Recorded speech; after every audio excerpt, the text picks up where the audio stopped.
Assalamualaikum warahmatullahi wabarakatuh. Good morning, everyone. Ladies and gentlemen, please allow me to extend a warm welcome to those who could attend to our conference today. It is my honor to be part of this international seminar today, ICONSE 2024, held by Faculty of Social Sciences and Economics, Universitas Sejawati Yogyakarta. Before we proceed to the third plenary session, please allow me to introduce myself. My name is Yohanes Anggi Setiawan, and I will serve as the moderator today. Our third keynote speaker is Mr. Galananta Aditya SSMA. He is our beloved lecturer in Universitas Sejawati Yogyakarta. He was graduated from Yogyakarta State University and also Gadjah Mada University.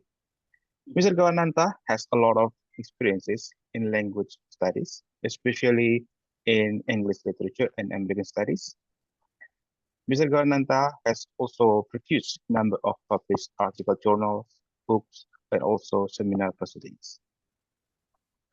His concern is focusing on the American studies and literary criticism, which I believe will bring contribution to our discussion today. Well, before we begin, let me remind you the order of our discussion. Mr. Galananta will present his articles and then followed by question and answer sessions. So without further ado, let us welcome Mr. Galananta Aditya to present his work. Please, Mr. Galananta. Thank you so much, Mr. Anggi. Can I be heard?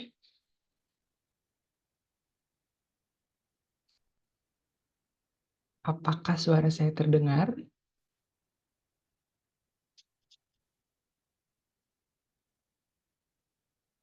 Hello? Yeah, it can be heard. Oh, okay.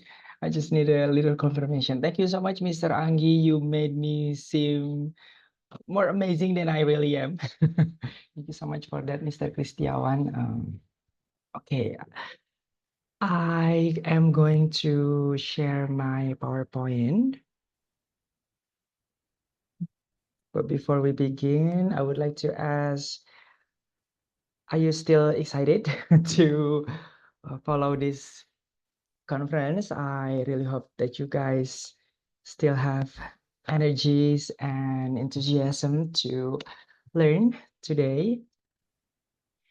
My topic is a little bit lighter, perhaps from the previous two great speakers.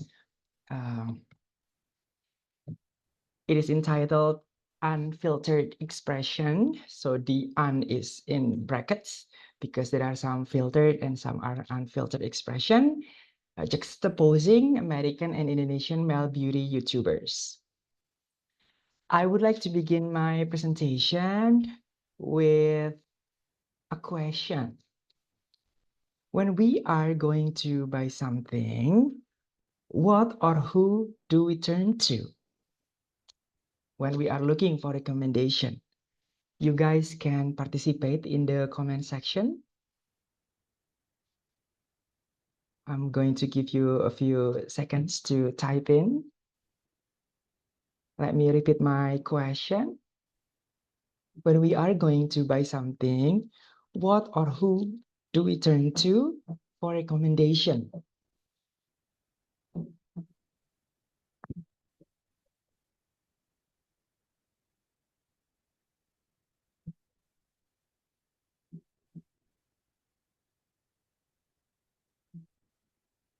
What or who do we turn to when we are looking for recommendation, when we are buying something?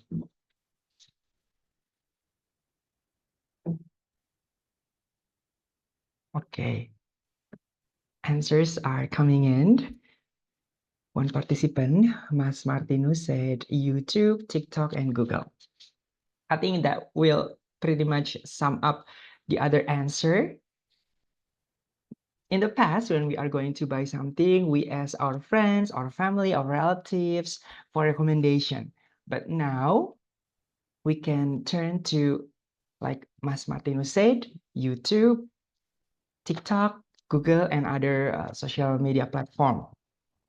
But As the title suggests, I'm going to, oh, this is the question. I'm sorry, I should have put the next slide on. Who or what do we turn to for recommendation? Okay, just like Mas Martino's answer, most of us will turn to YouTube because YouTube is highly saturated. We can find anything. We can find any recommendation, any review from almost anything, from automotive, technology, and obviously the one object we are going to discuss today is beauty. YouTube has become an integral part in people's decision-making process because we can find almost anything on YouTube nowadays with lots of categories. So, but in 2018, one category that heavily contributed to the view counts of YouTube is beauty, as is shown here. People accessing beauty contents accumulate around 35% of the total YouTube views. So it's a large number, but that was in 2018 before TikTok came in and the beauty itself, the beauty community itself has relatively collapsed since then. But in 2018, beauty contents accumulate lots of viewership for YouTube view in total. But what's more interesting from that phenomena, 4 out of 5 YouTube beauty content creators are male. As shown here, Jeffree Star is a man, and then James Charles, whose picture is shown here, and then RCL Beauty, she is a woman, and then Nikki Tutorial is a trans woman, so she used to be a man. So from this statistic, 3 out of 4 beauty YouTubers are male, and this is very interesting because beauty are never used to describe male and vice versa. So beauty and male are never used to define each other when we are making a definition, when we are defining the word beauty or the word male. Each of those words never comes up in the definition. But how the beauty community on YouTube are dominated by male. So that's what triggered me to analyze this phenomenon. Because not only on YouTube itself, but daily usage, media discourse never use male and beauty in the same sentence per se. Even the beauty industry, who should not care about who buys their products, they tend to target women and exclude men. I mean, when we are selling products, we shouldn't care who buys them, except for, when we are selling products for adults and then children or teenager buying it, we should be concerned about that. But I think when we are buying or selling beauty products, who buys those products should not concern us. It is because historically, men who are interested, even the slightest interest in beauty, are called effeminate. So there's a little bit of prejudice there that encourage this phenomenon, and that we are going to explore more. But when social media comes up, censorship, what used to be used to filter broadcast media, print publication, are no longer as strict as those traditional media. So the censorship is a little bit loose. Of course, there are censors on YouTube, like differentiation for contents for kids and for adult, that is censorship. But regarding censorship about men wearing makeup or how someone dress up is not censored on YouTube, obviously. Which is in contrast to today's phenomena in Indonesia, for example. There used to be comedians who can dress up and show up on TV, on primetime TV even. We Indonesian might have remembered Tessie, and then Olga used to dress up as female, Olga Syahputra, and then Aming. But today, those comedians cannot show up like that on TV anymore. Even some TV personalities or YouTubers who show up on TV, they have to man up per se to be able to be on TV because the censorship is very strict.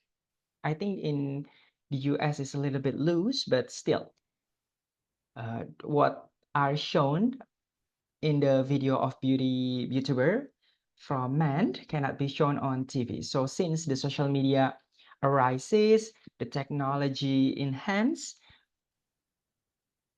people can pretty much post whatever they want, show however they like on social media because it cannot be censored anymore. This type of media is called UCC, user-generated content, which are basically our social media, including Twitter or now X, Facebook, and YouTube. So user-created content or user-generated content, which basically is in the past, for example, TV and radio, the announcer, the production team are out of the audience. So the audience are not a part of the production. But since the emergence of internet and user-generated contents, audience can also be creator.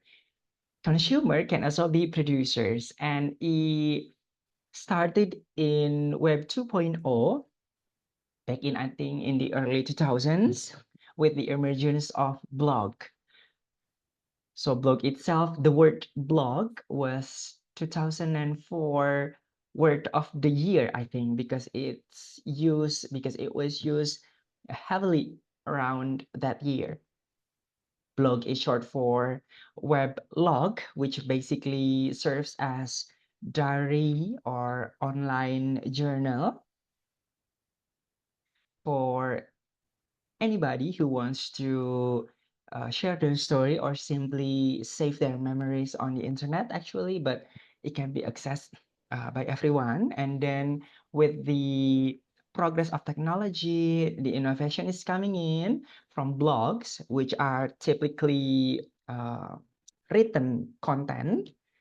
We move to vlog. So vlog itself is an acronym of not an acronym, an abbreviation of or a portmanteau, two words combined together from video blog. So it's basically the same as blog, but the content are in form of video, even though today the word vlog is used to refer to contents that are more daily basis videos rather than the videos in general. I think all kinds of videos on YouTube can be called vlogs because that's the word video blog comes from. But today we are more familiar with the vlog as in videos telling everyday stories.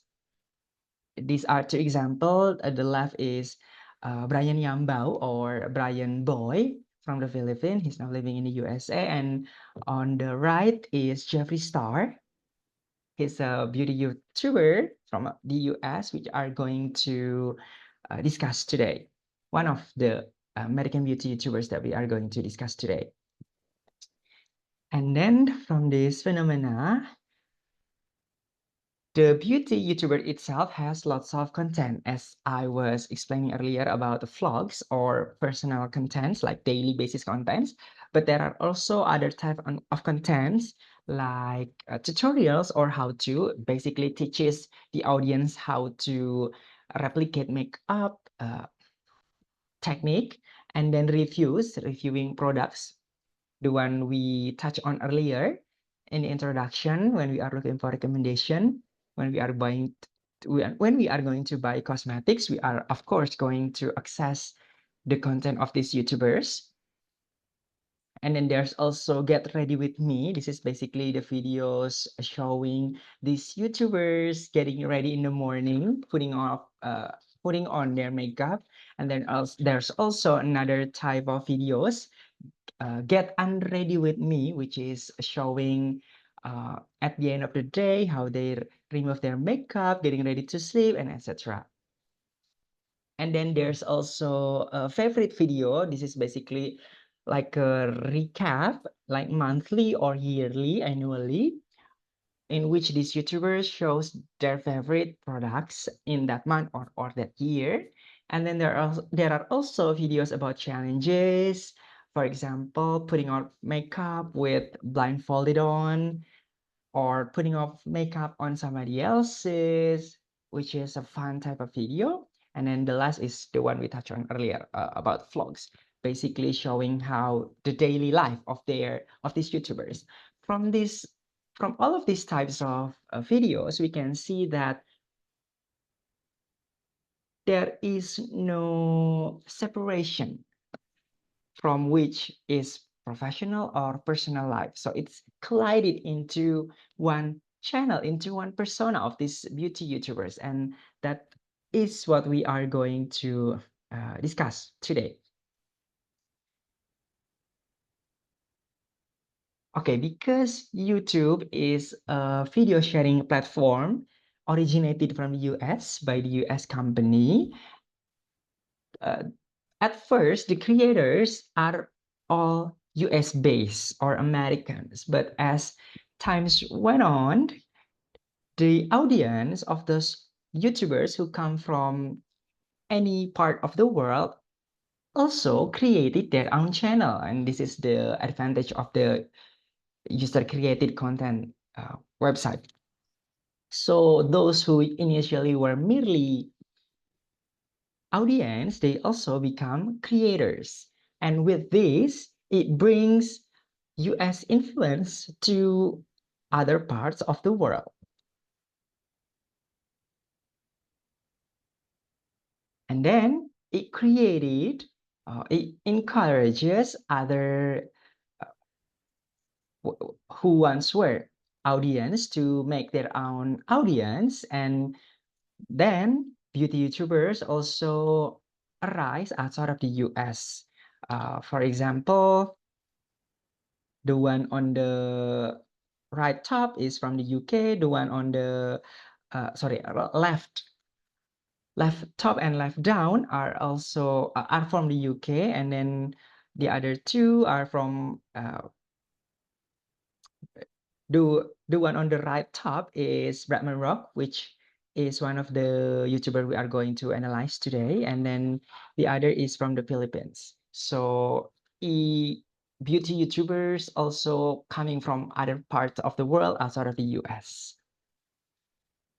And then these are the 6 YouTuber we are going to discuss today: Bradman Rock, Jeffree Star, James Charles, from the US, and then 3 also from the Indonesia. So we are going to compare them.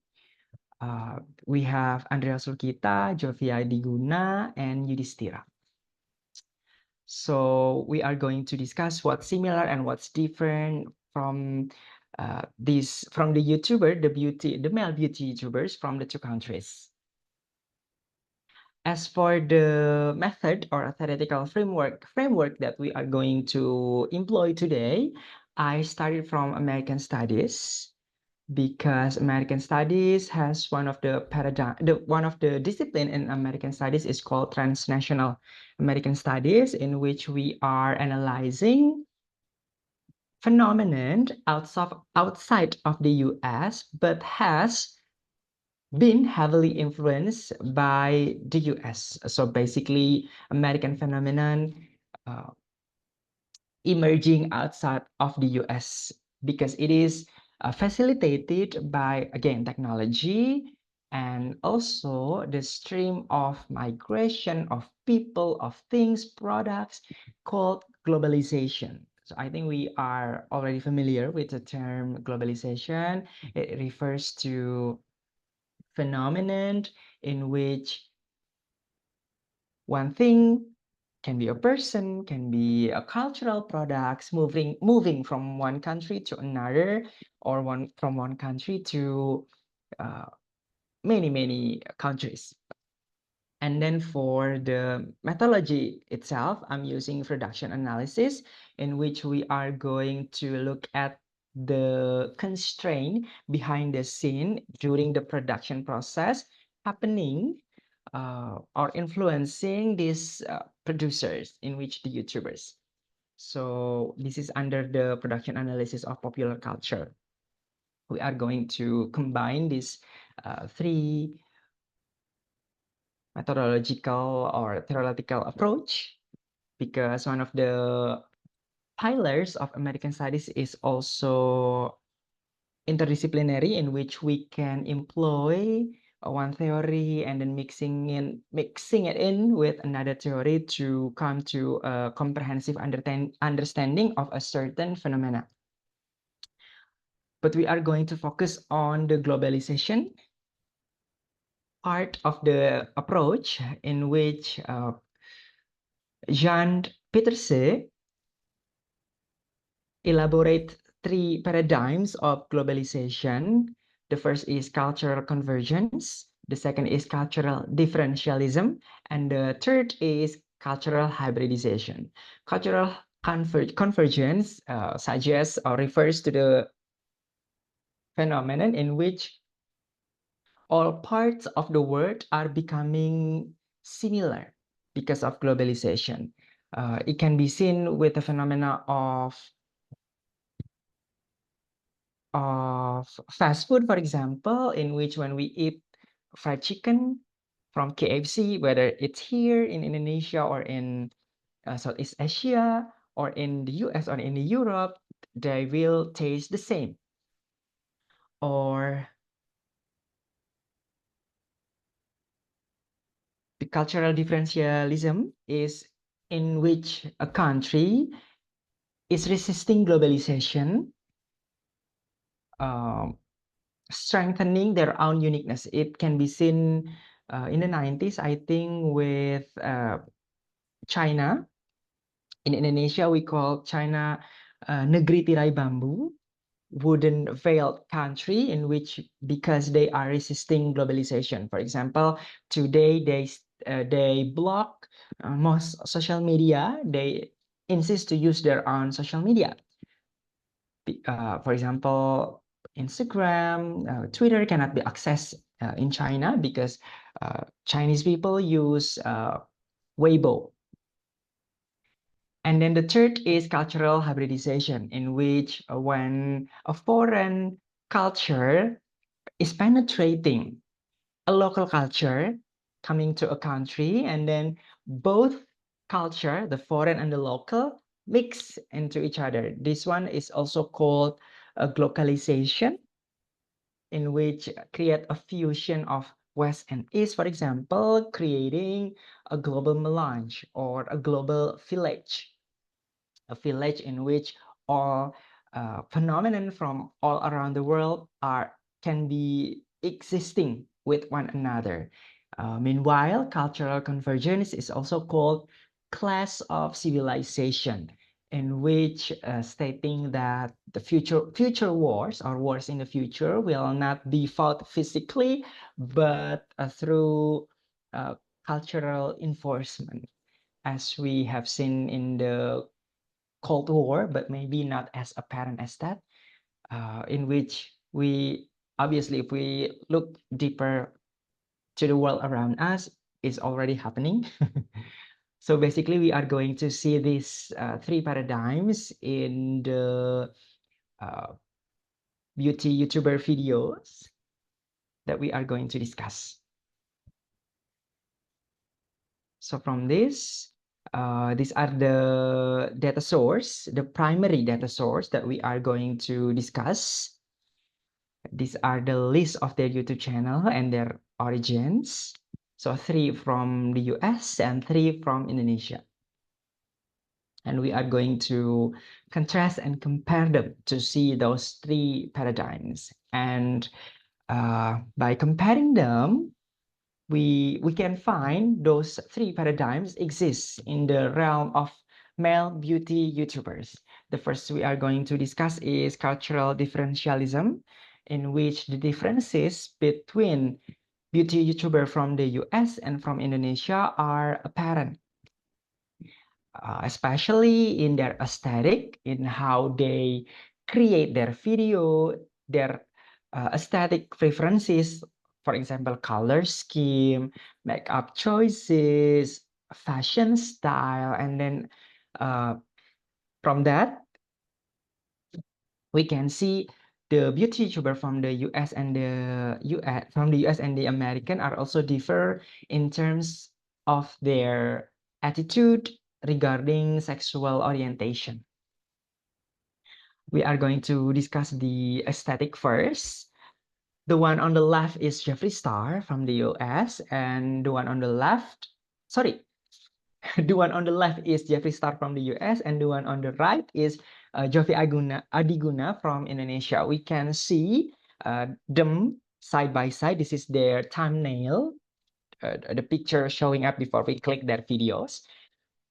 The beauty YouTuber from the US tend to use bold and colorful aesthetic from the background of their picture, and then also the things showing up on the thumbnail, the products, and then the hair. We can also see their makeup, like the eyeliner is yellow, the wig is bright turquoise or cyan, compared to Jovi Adiguna's thumbnail, which tend to be more soft and natural, even though his hair is long, but it's still black.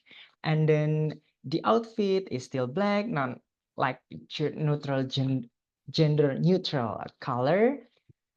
The background is monochromatic, so we can see them side by side, how contrast they are. And this is just an example. If we look at their other thumbnails or videos, we can see a whole lot more differences. So the US tend to use and wear bold and colorful makeup and wig, but the Indonesian male beauty YouTuber tend to use soft and natural makeup and hair. I believe this is Adiguna's real hair. So from the aesthetic, this is the first thing that we recognize how different they are. We move to their attitude regarding sexual orientation. The US beauty YouTuber, they confirm their sexuality, confirming, saying that they are gay. For example, here, the one on the left, Jeffree Star with his boyfriend, Nathan Schwand. They say it outright. For example, in the title of their video, inside their video, when explaining things, when telling their stories, when they are on their travel, it's quite vulgar, the language that Jeffree Star uses to describe his relationship with his boyfriend. But the one on the right, Jovi Adiguna and other Indonesian male beauty YouTuber, they tend to be vague about their sexual orientation. Here, Jovi's picture is with his alleged boyfriend because they never confirmed it. His name is Ronald Simanjuntak. He has been appearing. So basically, Jovi told his subscriber a lot that he has pacar. Pacar is general neutral word in bahasa to describe or to refer to our romantic partner, but it can be male or female. So Jovi has been saying that he has pacar, but when his subscriber asked for him to show who is his pacar is, he is always being fake. And in one video, he said, when the time is right, when the condition is right, he said, in bahasa I roughly translated, he will feature his boyfriend on his video. And then a few months later, 2 or 3 months later, this is the first video that Ronald has been featured on. Simanjuntak has been featured on, and then since then he keeps appearing on his videos. And to be honest, I developed the idea for this research back in 2002 or 1, but it has never been finished up until in preparation for this conference. So there has been development since the first initiation of the idea. A few months ago, a video showing that Simanjuntak surprising Adiguna by putting jewelry under his pillow, as if Simanjuntak is proposing to Jovi. So it's basically their relationship is never been explicitly or openly stated, but they're almost also implicitly confirming it, like implicitly showing it. So just never been confirmed, but it's already there. Their love story, their romance it's there, because it's a long time from the thumbnail I'm showing here is from 2016, and that surprise jewelry video surfaced just late last year. So it's almost 7 years, and nobody, I think my dear friend Mr. Kristiawan will not give me jewelry because we're not romantically linked. So, and a little disclaimer while explaining this, I'm not outing someone because, yeah, the proof is in the pudding, as the saying goes. If you look even just a little peek of their social media, it's clear that they are in romance, but which is in contrast to Jeffrey and Nathan, even though they were very out and proud of their relationship. So when they broke up, Jeffrey also announced it. And since he has been claiming to have dated NBA basketball stars, athletes, so the American beauty YouTubers are confirming and open, but the beauty YouTubers from Indonesia are being fake about it. Not only Jeffrey, but also the other two beauty YouTubers are also very open. For example, Bradman Rock is confirming, is showing his new boyfriend, and then James Charles, even though he has not been showing his romance on his YouTube channel, but he has been voicing his desperation to get a boyfriend on Twitter, or now X. So the US are very open, but the Indonesian beauty YouTuber are not. Okay, from there, we move to the second paradigm, cultural convergence. We can see their sort of like similarities, sameness in terms of their use of drag lingo. Drag lingo is a term for languages used by drag queens or drag performer. And when this YouTuber saying it, both from Indonesia and from the US, they talk in this drag lingo with over-the-top body language. So as seen here, the drag lingo, one of their elements, the principle of drag lingo is gender inversion, in which so English is not gendered language. For example, in contrast to Deutsch or Dutch, in which certain nouns have, or French has masculine or feminine. In English, we don't have that, but English has pronouns for male or female, and also have gender specific words. For example, mommy or mama, as spoken by Jeffrey and Star and Charles here, because even though they are obviously males, but they are referring to themselves as mother figure. This is actually the term in drag lingo to refer to someone who is older in age or more senior, or doing drag performance earlier, giving advices and becoming some type of role models for other drag performers. To be more specific, James Charles in his introduction always say hi sister, hi sisters, even though his subscribers are not all female, because there are also male who watches his video, including me when doing this research. But he's no longer using hi sister, because there was this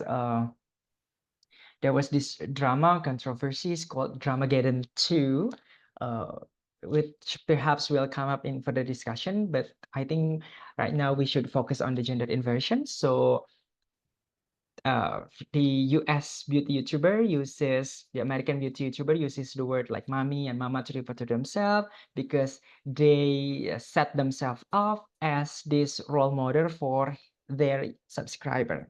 And we can also see this gender inversion in Adiguna's video, in which he says, kerjasama dong sama teteh, which roughly translates to please work with big sister, and this big sister is referring to himself. So teteh is a Sundanese word actually.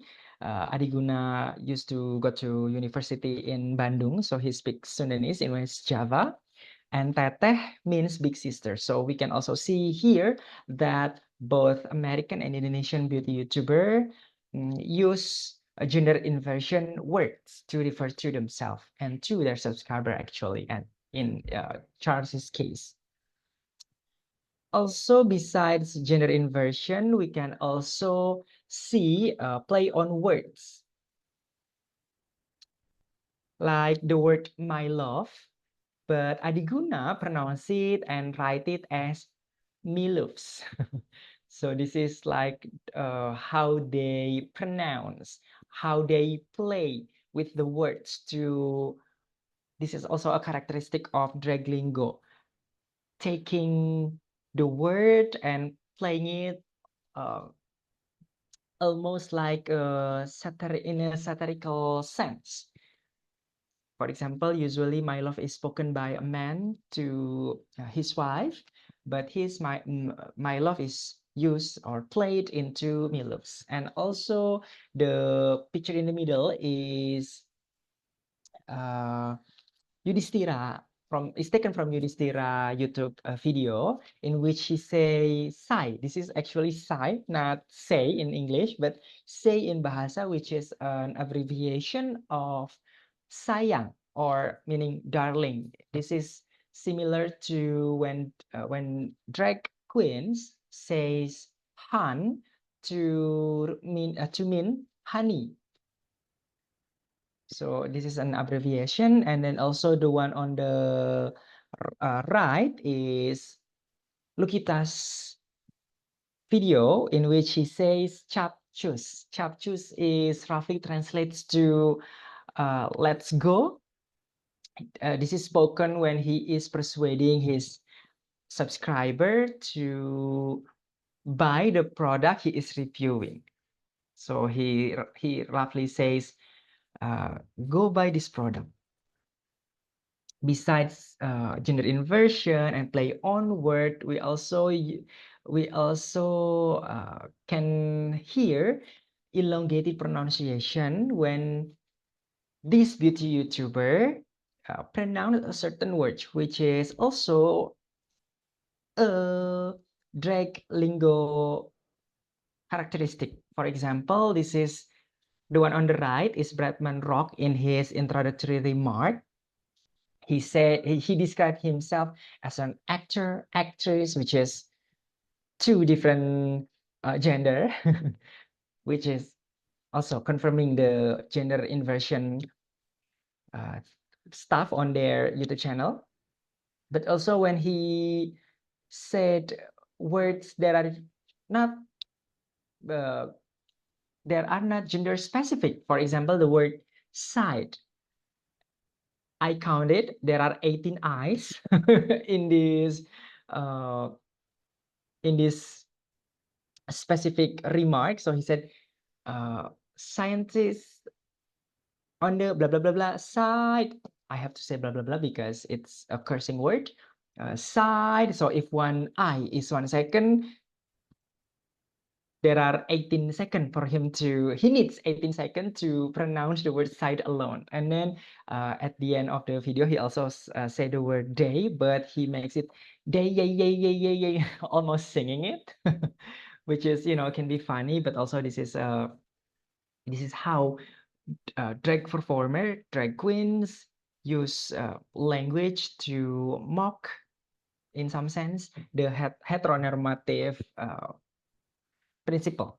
And then we can also hear this elongated pronunciation in Adiguna's closing statement, in which he just said bye, but he said bye. I cannot impersonate them. You can go to their respective YouTube channel to see how they are sound, but we can clearly hear this elongated pronunciation. So they're both using drag lingo in their videos, but the root of the drag lingo that this YouTuber use in their video are different.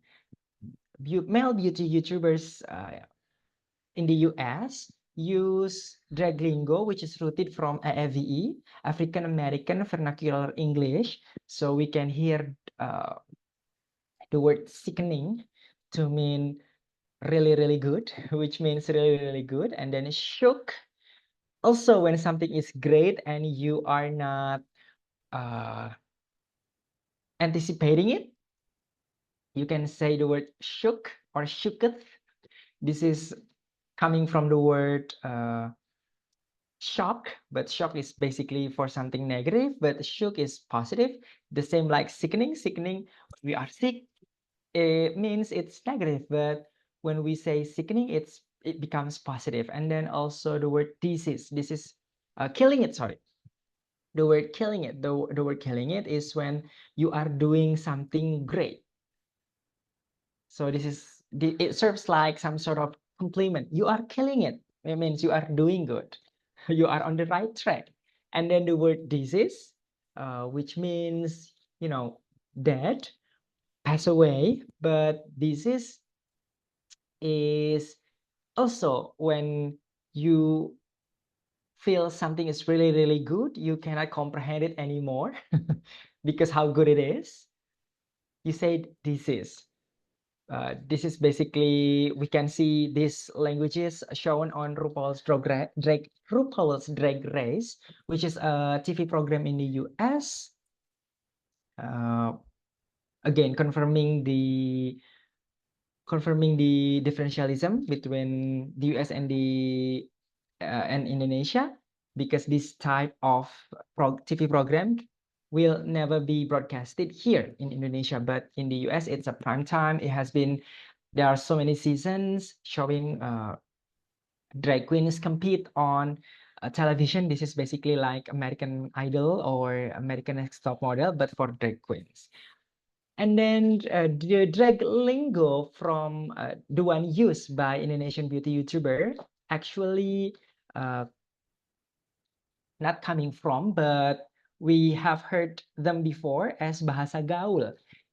Someone has published these languages, this drag lingo, Indonesian drag lingo, into a book called Kamus Gaul Bo.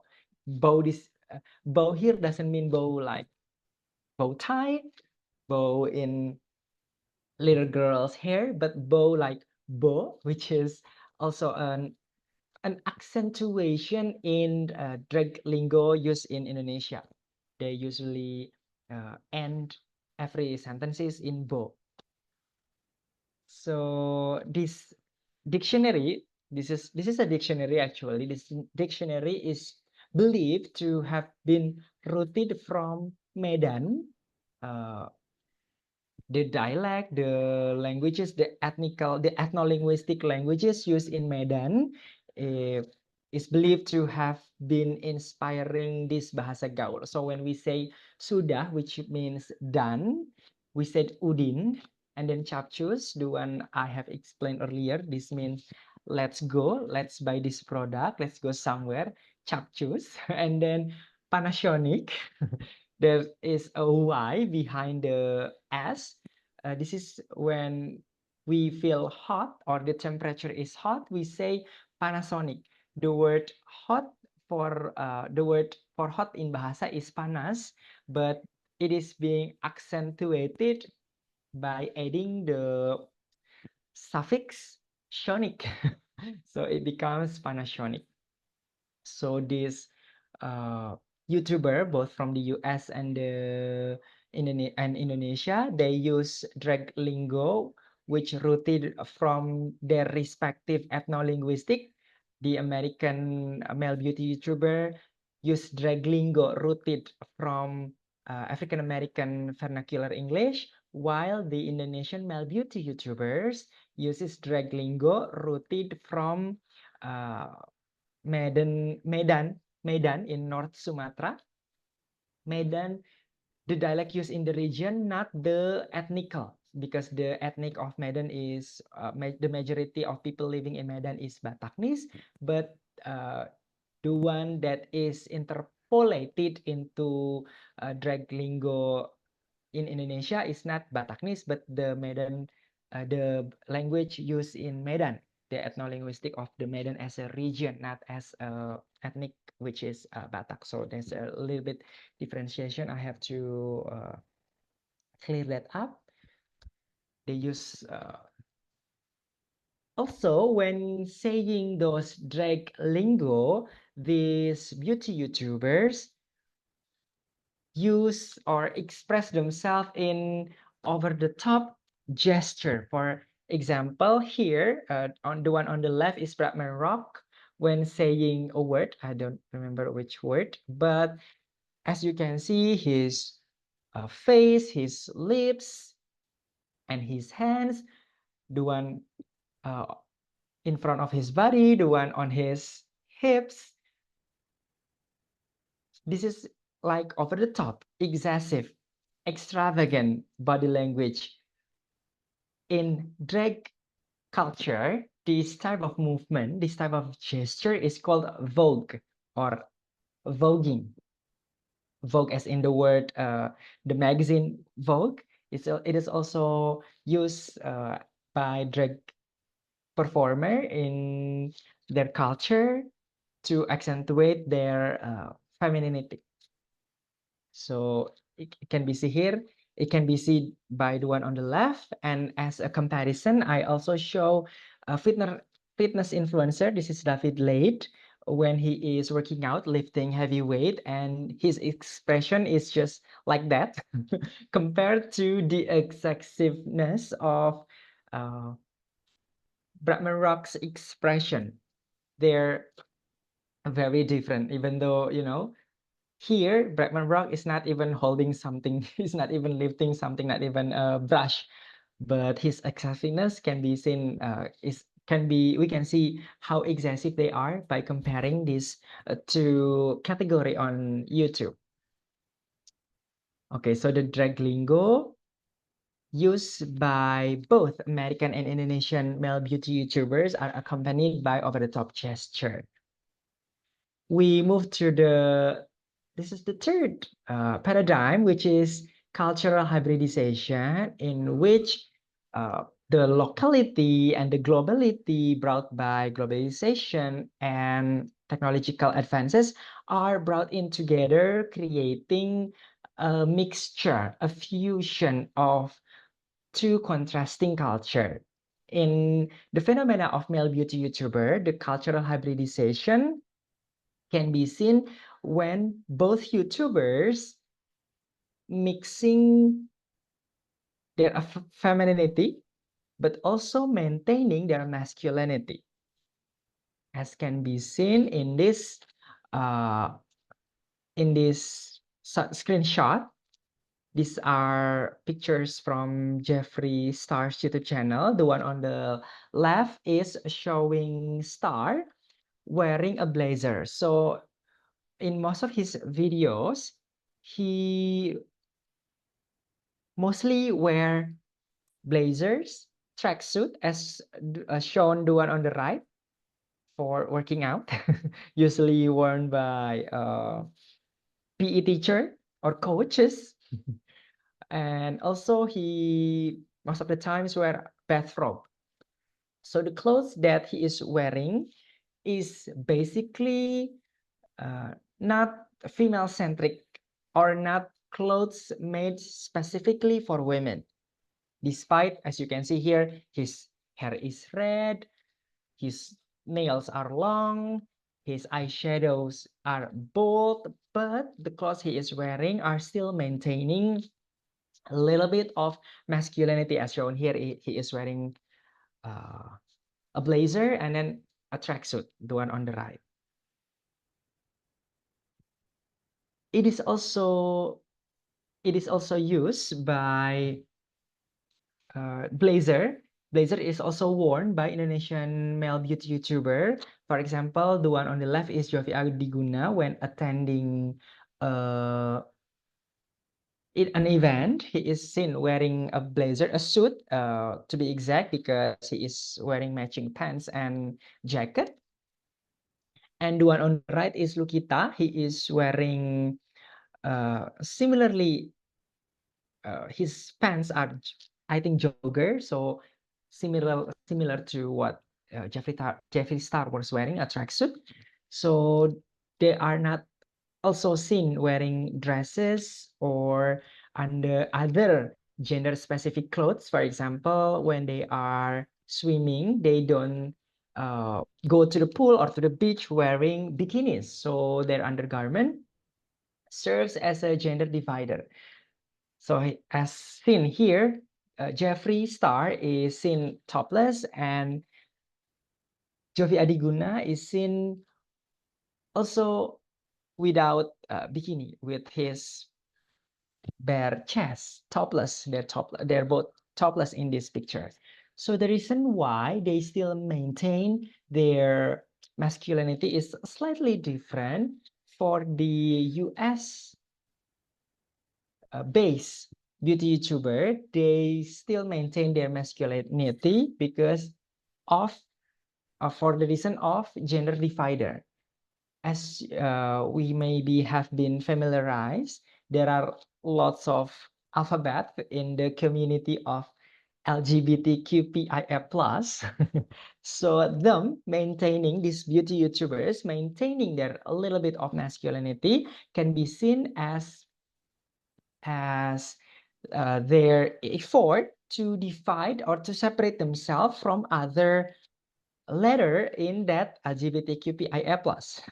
For example, the one I mentioned earlier, the top 4 beauty YouTuber, 3 of them are male, and 3 of them are male, and the two are Jeffree Star and Jeff Charles. The other one is Nikki Tutorial, which is a trans woman. So by them not wearing or showing their chest, it means that they are showing they have no breasts, that they are still men. So in the category of LGBTQIA+, they are categorized as gay, not trans. As for Indonesian male beauty YouTuber, they are seen with no clothes on. They don't wear bikinis when they are going to the beach. Is because they still want to confirm that they are men, because Indonesia is the largest Muslim population in the world. So the law that Indonesian law is intermixed with Islamic laws, in which homosexuality, including gender transformation, is condemned and can be criminalized. So I believe he is showing that he is still a man, to confirm to that law, to confirm to the major belief in Indonesia. But whatever their reason is, they still kind of made in the middle, follow showing themselves as a feminine figure, but still have masculinity in them. And now we have come to the conclusions. I think from this discussion, from this research, after analyzing this phenomena, looking at their YouTube channels and watching their videos, I can conclude that offline lives are transported into online lives, because even though there is no longer censor on social media, and it's pretty much in their power, however they want to produce, record, and upload their videos, but that production side of these videos, of this phenomenon, is still heavily influenced by where they come from. For example, the American male beauty YouTubers can be more out and proud about their sexuality, about their aesthetic choices, and about their lingo, the drag lingo that they use, which, if we have to really compare, they are more vulgar than the drag lingo used by Indonesian male beauty YouTubers. And also the decision to show themselves as, to maintain a little bit of masculinity in their video, is because there is no taboo anymore. It's not taboo anymore. There's no prejudice anymore for people being gay, for for trans women to walk around and stuff like that in the US, because same-sex marriage has been legalized. It's been slowly legalized since 2000, as early as 2004. So it's no longer stigma anymore in the US. But in the Indonesia male beauty YouTube videos, we can still see their we can still see them holding up their self-expression, because they cannot be seen walking around wearing bold and colorful makeup, or being really open about their sexuality or their romantic lives, because even though it is for online consumption, for online purposes, they are still living here. They are still, and even though they have moved abroad, I believe they are still burdened by those trauma, those beliefs that we have internalized over the course of our lives. So yeah, even though this conclusion, I think, also marks a contrast with the development in earlier internet rise, in which in the past, when we are making, for example, an email account, and then Yahoo also has Yahoo Messenger, well, where we can chat with instant messaging services, in which we have to create an avatar, we have to create an username. We are basically creating our separate identity from our identity on offline lives. But today, we cannot be doing that. As we have seen, the name shown on the YouTube channel, on their social media is the same as their name on their birth certificate, for example. So there's no longer that differentiation where we can separate our lives online and offline, but nowadays they are collided into one. So a lot of the things that goes into the production side of their YouTube videos are heavily influenced by the distinct experience of offline lives from this YouTuber from both country. I think that's all my presentation. You can contact me if you want to discuss further on this my Instagram account or my email address, and you can also read the full analysis from the full article, the analysis that I'm explaining today on ICONSE proceeding site later on. Thank you so much, Mr. Kristiawan. I'm giving the mic to yours again. Thank you so much, and I welcome if anybody has question or want to insight for further discussion regarding this topic. Mr. Anggi. Okay, all right.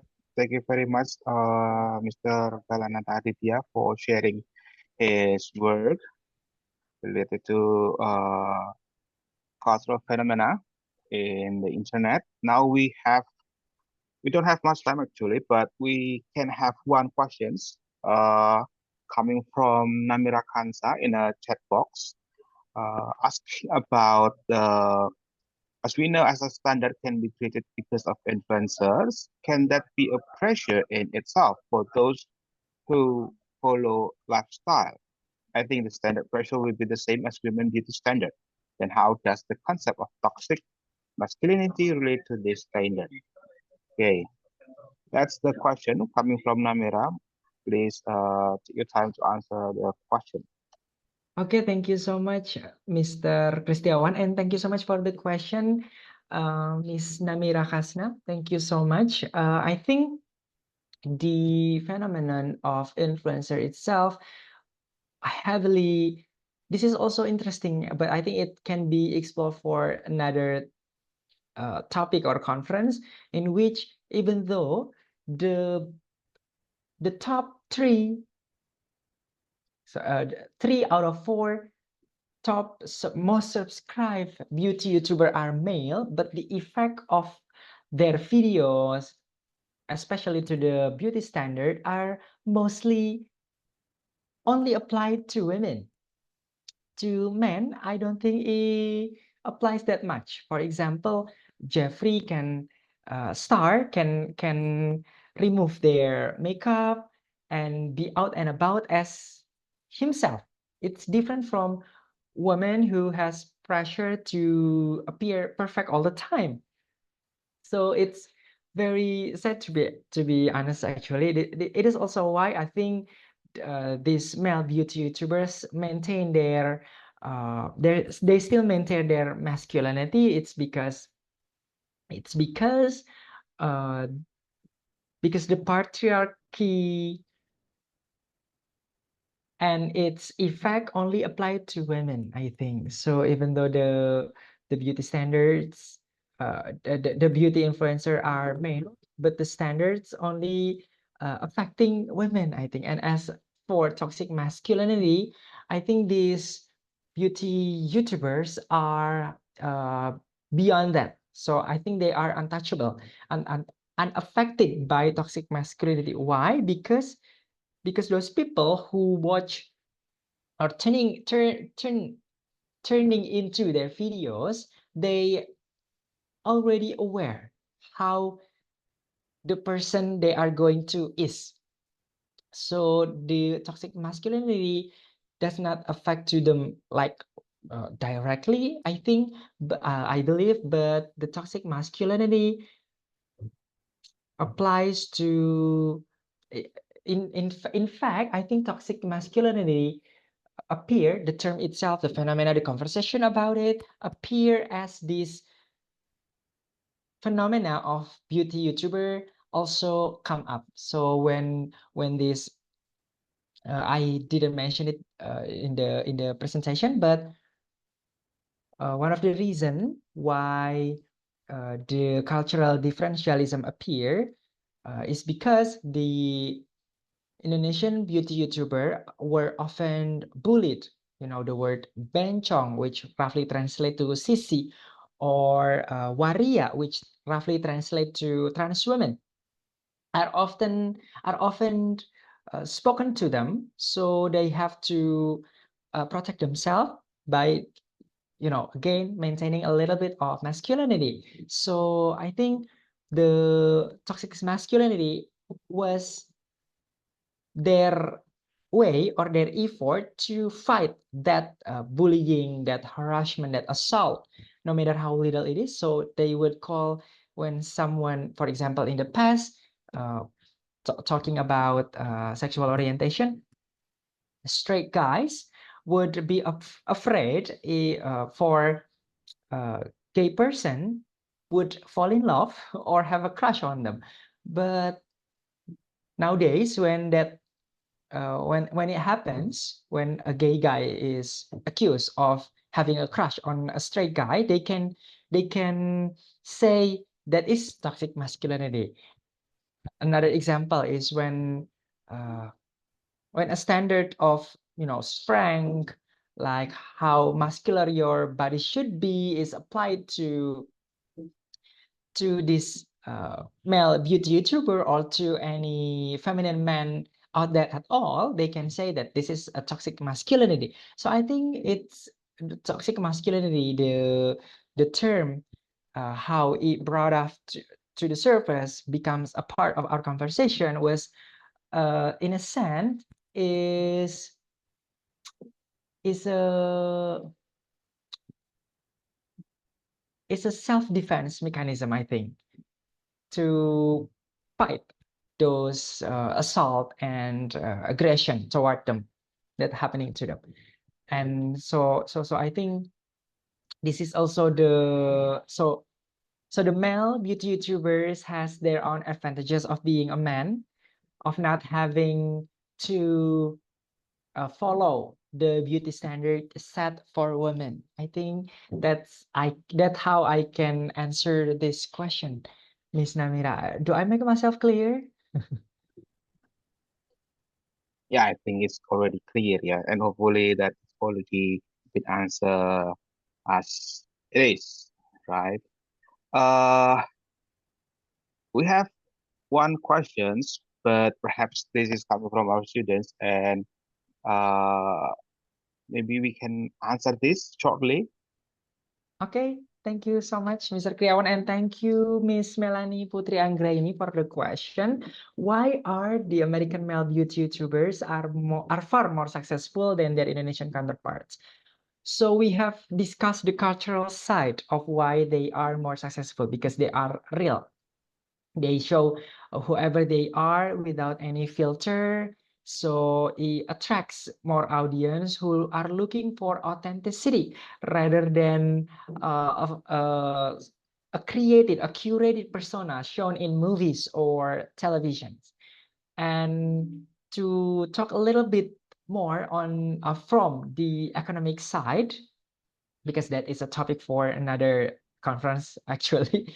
But they are more successful because the beauty industry itself use them, not use whether positively or negatively, but use them to promote. So the money from the industry also go through these YouTubers, so making them having more capital to grow their channel, and their videos has become can get more viewership. So I think the trust from the industry to the beauty YouTubers exists in the US, but it's not it does not exist in Indonesia. So for example, in the US, in the US as early as 2016. I think James Charles, one of the YouTubers we discussed today, was named cover girl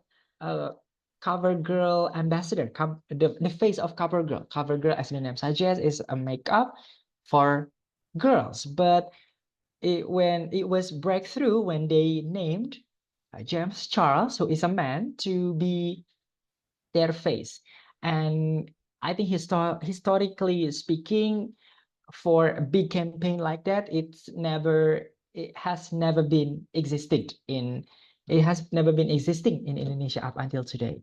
I think maybe for social media campaign, yes, the beauty industry use Indonesian male beauty YouTubers, but for big mainstream campaign, there's no such thing. So that's where the success differentiate between the US and the American. That's all, Mr. Anggi. I'm so much if I take a little bit too much time speaking. Okay, no problem. Well, that's the answer of the second question from Melanie. Hopefully that it will be satisfies your curiosity, right?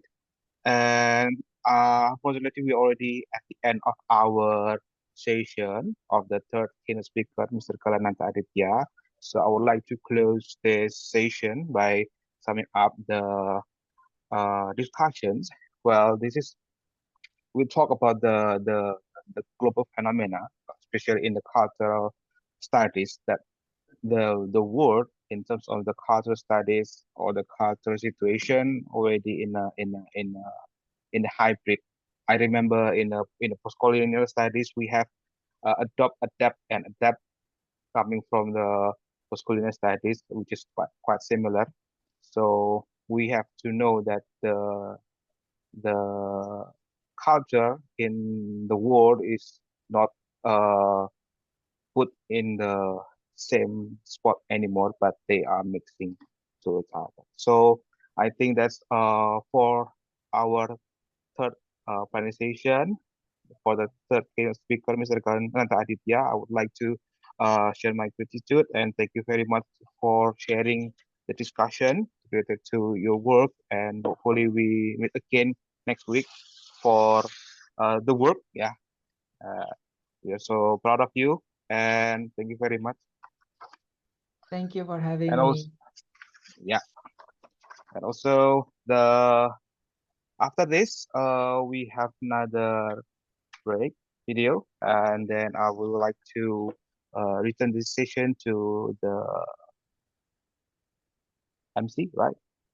Or no? Okay, so there will be a second break video, and then followed by power session at the 1:30 p.m. So please pay attention to your designated room from room A, B, C, and D. So I think the community already share 6 rooms. Okay, 6 rooms. So the community already shared to you in the chat box about the designated room. Please pay attention on it, and then we'll see